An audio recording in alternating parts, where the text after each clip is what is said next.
Recon, man. We got the Tahoe High Country finished up. There's the driver's seat. If you want to refresh your memory on how it looked before, there's 2 other videos. Console. Tricky repairs, but there was a bunch of them and it looks pretty decent.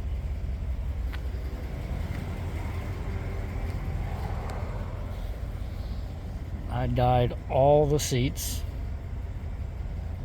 after I repaired everything up.